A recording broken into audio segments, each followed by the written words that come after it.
Hey, what up everybody? This is Stevie Breach coming to you with a video talking about Undertaker's return to Monday Night Raw. I know basically there was some rumblings last week about Undertaker being at Monday Night Raw and Undertaker not being able to go out there even though he wanted to further line his storyline between him and Brock Lesnar.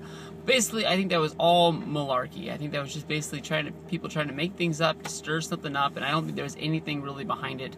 The only sites that really published anything on this storyline were lesser-known sites that basically really nobody ever really goes to. If it doesn't say F4W or Wrestling Observer on the bottom of the line, basically most of the time I don't even really give it much faith in what is going on there, unless it gets a whole lot of steam.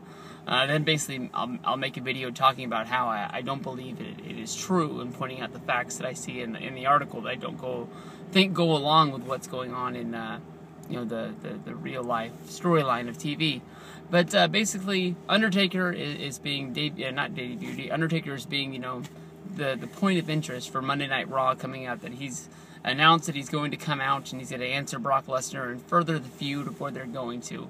Honestly, in my opinion, I don't really know what they can do to really further this match and make people want to really see WrestleMania, or maybe purchase those last minute tickets that are out there. To me, I wish they would have waited for that whole little I don't even know if it was a contract signing or what the hell it was, because as far as I know in storyline, there's been no signature to the paper. So Brock Lesnar has issued the challenge. Undertaker hasn't really accepted it, but it's not like Undertaker, I guess they got away with it. He declined Shawn Michaels' request for a match at WrestleMania 26, and he had to push it until basically Shawn went in the Elimination Chamber, made him lose his title. Then he finally accepted it, but he said that Shawn had to put his career on the line in order to have the match. But basically Undertaker has never really been the guy to turn down a fight. Oh, top of my mind, there you go. He turned down his fight with his brother too. So there's two fights out there that basically Undertaker said he wasn't going to do. He said he was never going to fight his brother.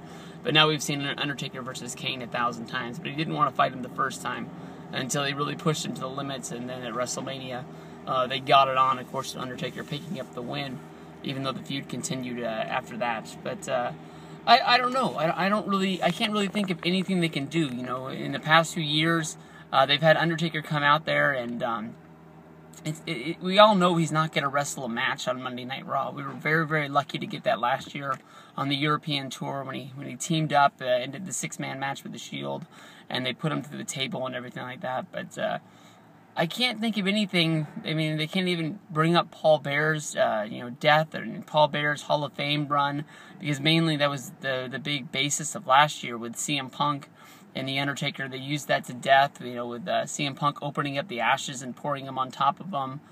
I can't really think of where they're going to go and how they're going to make us care even more. I mean, basically, you could have done this one skit, saved a whole bunch of money, and just announced that this match is going to happen. Say that Lesnar's training up there in Minnesota and The Undertaker does whatever the fuck The Undertaker does.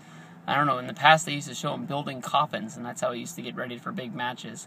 But I'm already set, I'm already booked, this match is going to happen, it's going to kick ass, they're going to beat the holy piss out of each other, and that is what I'm fired up to see at WrestleMania. I'm hoping that it's not going to be the main event match.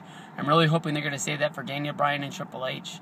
But I think if Taker wants it, I think Taker deserves it to say that he wants his match to close out. Because we all know that Taker's match at the end of the night, when we all take a look back at what's going down, it's probably going to be the match of the night. I haven't given him the credit. I really didn't think last year's match with CM Punk was going to be as great as it was.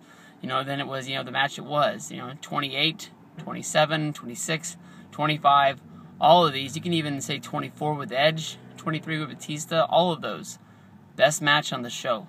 It might not have had the biggest, storyline to it or anything like that, and why basically Undertaker and Batista didn't close that year, I have no clue. I know John Cena is the guy that you're trying to push to the moon, but I mean, if you really go back and look at those shows, the one storyline that was pushed more than anything on all the shows was Batista and Taker, and that's the one that I think should have done it. But we're all going to be looking forward to seeing what goes down between Lesnar and Undertaker, if they're going to do it like they've done it in the past, or just basically they're not going to be on each other's shows.